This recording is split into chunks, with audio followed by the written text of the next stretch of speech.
What's up everybody, welcome back to another video, Mile ADV, a true beginner's guide to adventure motorcycling, and really any adventure on two wheels that you want to get into, regardless of what kind of bike that is. Today we're not talking about ADV bikes, we were talking about my love-hate relationship and my continued beef with Harley corporate, and just Harley Davidson in general. But before we get into that video, have you noticed this snazzy little flannel here? Maybe you've seen this. This is actually technically one of the first Mile ADV flannels. I haven't done a video on the clothing line updates. I'm way behind on that. It is currently, as the time of filming this, we're in the midst of the holiday season. Stuff has been crazy. I actually just got a cold as well, so hopefully I don't sound too terrible, but I'm pushing through. I'm gonna do a clothing video update, so we'll get into that shortly. So with that, let's get into all my beef with Harley Davidson corporate. Okay, so if you haven't seen my other video, I have another video about my beef with Harley and just kind of how they treat their corporate, I should say, treats their customers like garbage, for lack of a better term. They make a lot of money on a lot of their products. They charge a premium, and so you should get a premium level service. That definitely doesn't happen. So what is going on now? Okay. If you haven't seen, I've also done another video on why I've decided to sell my Road King that I was building up that I really liked. And after thinking about this, maybe I should have kept the Road King, but it's fun to get new stuff. So I did a whole video on why I wanted the 23.5 CVO Road Glide. I got one, and let's get into the drama of what's going on with my Road Glide. So if you haven't seen, I have another video that talks about with the Road Glide, the CVO Road Glide, it's got speakers in the back. And I am not a speaker guy. I've talked about this, not my jam, and it actually takes up a lot of space the speaker eats up a lot of the storage space in the bags, or the panniers if you're an ADV rider.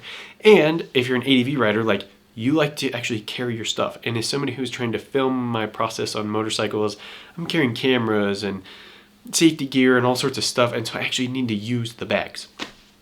So with that being said, the lost, couple cubic, maybe 1 cubic foot, I think probably is about all that I lost with the speakers that stuck down in the bag, I wanted to get rid of them.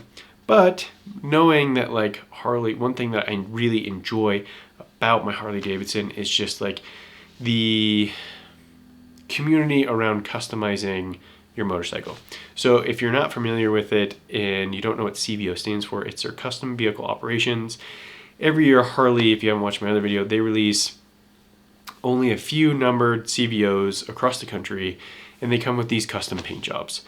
And luckily, well, not quite lucky enough for me, one of the paint studios, or one of the paint shops that actually paints these bikes, is in my hometown.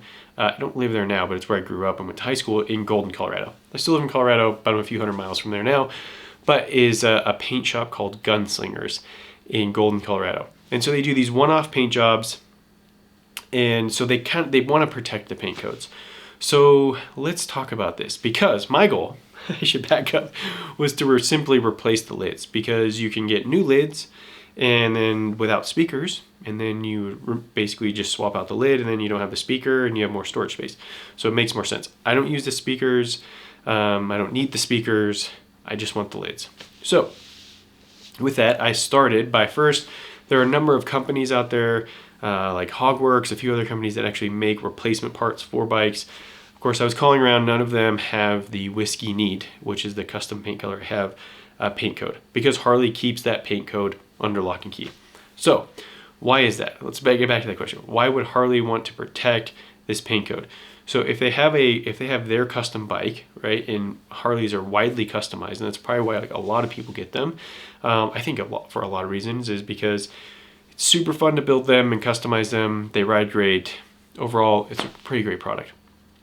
So they don't want a bunch of people then painting their bikes aftermarket with the CVO paint scheme, because then it reduces the value of the CVO. I totally understand that, totally makes sense. But let's back up. So let's put a scenario out there. Let's say I'm sitting at a red light and somebody rear ends me, and they put just a small dent in my rear fender. Maybe it's rubbing my tire, so I have to get the bike towed, but I'm gonna need a new rear fender.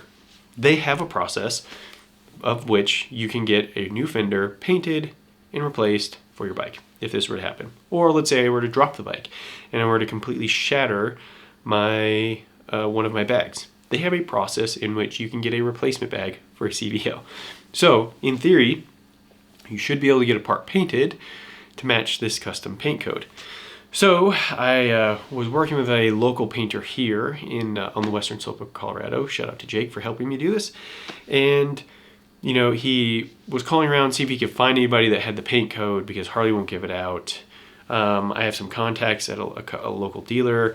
We were trying to see if we could dig up and find the paint code. Nobody could find the paint code. So we did a lot of searching, trying to find paint swatches that were close. Nothing was really matching.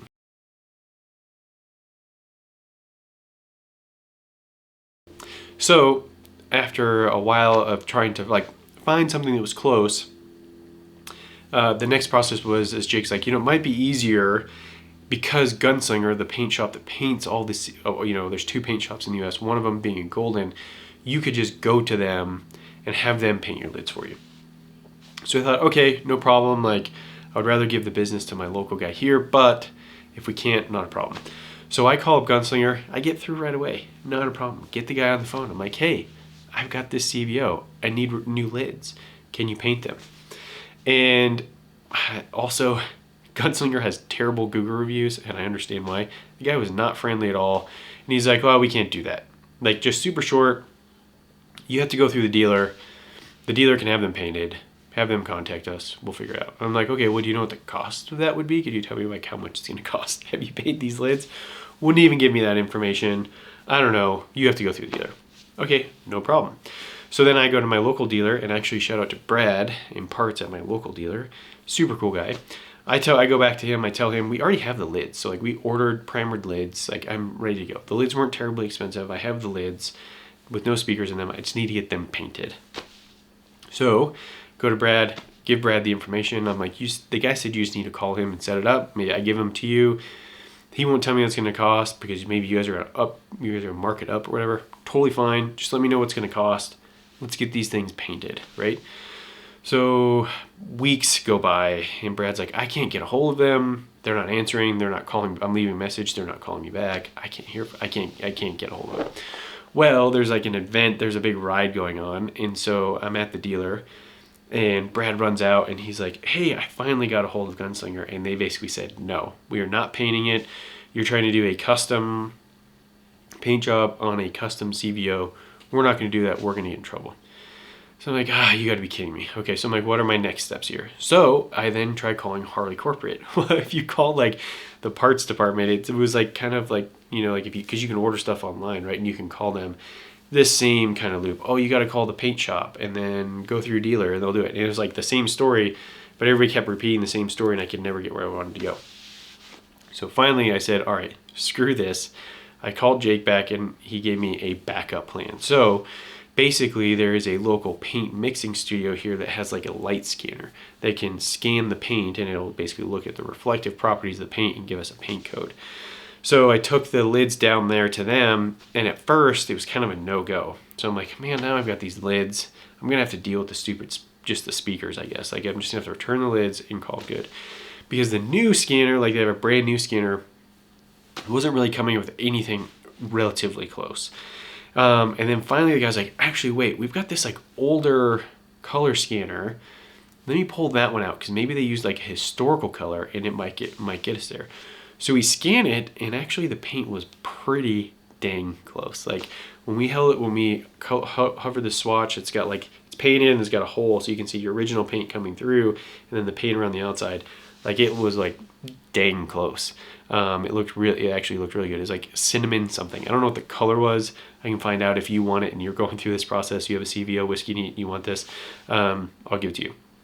So long story short, got the paint mixed, got it over to Jake. He sprayed the lids. I got them on. I think it looks dang close for all the work, basically just to get one color. Now I think the problem would have been if we were to try to match the gray and the faded black on there, that would have been a whole other process. And just to stick it to Harley, if you're looking for this paint code, here it is. So here's the paint code on the can of paint. You can see how close it is. Use this paint code. talking with Jake, I think if we were to do it again and try to get closer, we think they actually used a larger metal flake in the OEM paint than the one that we use. So the one we use is a little thinner. I think if we would use a larger one to get kind of more of a reflective property off the paint, like it would have been a dead match. Because these ones just are a little bit darker. They just don't shine as much. They don't reflect as much. And I think it definitely come, and Jake, painter, put out like a good point. It just appears to be like the metal flake that's in the paint. They kind of give it this reflective property. Isn't quite as thick and as dense as it is in the OEM. So if you're going to do this and you need paint for your whiskey neat and you want this color, here's the paint code. Tell your local paint mixing shop to use a little denser metallic flake in it, and it should come out dang close. But with all that being said, and like going through all of that, like the amount of money you spend on a CVO, you would think that there should be a process by which I could just call them up and be like, hey, here's my VIN number, here's my registration, I own the bike, I need new lids, can you paint them, right? Can you paint them to match? Clearly you can, because you can fix parts, but it was like this whole thing, and like with Harley being like, you know, customizing Kings, like it's their part of their big market share, like make it, and with the CVOs costing as much as they do, like just a disaster. Like it should not have been that hard. It should not have taken 4 months to figure out how to paint 2 lids so I could get rid of the speakers. Or provide a kit where you could remove the speakers and just provide a fill so that if it rains, your bags don't get wet, right? So you could just like unscrew the speaker, put like a blank plate in there. I wouldn't mind having just a black screen, that's fine. But just so I can remove the speaker so I can have more space. Like think about all the people that are like riding to Sturgis on their bikes. Like you need the storage space, Harley, come on. And you're spending all this money on these bikes. Like it is absolutely ridiculous. So after being in St. George and riding that BMW 1250 GS, maybe I sell this freaking thing. I could get a 1300 GS for the cost of this for less than actually probably what I could sell this bike for. So I could put a few dollars in my pocket for some like awesome adventures and ride the GS and just say, suck it, Harley. I'm getting rid of it. I'm getting a BMW, getting a GS. I'm gonna do my big road rides on a comfortable, fast, super awesome GS. That's the reason why it's the #1 selling motorcycle in the world, and I'm out. But anyways, with that, if you've stuck around this far, please subscribe, hit the notification bell. If you haven't, go to mileadv.com. We've got some cool custom apparel coming out. We want your feedback. We should hopefully have it here in the next couple months. If you're watching this before the apparel comes out, it's not out yet. But if you're watching this at a later date, go there, check it out, mileadv.com. We want to build basic clothing that you guys want, that's functional, looks good on and off the bike, and we need your feedback, real-world feedback, because the opinion of only one person is not so great. So we definitely want to build something that helps meet your needs. And with that, stay safe out there.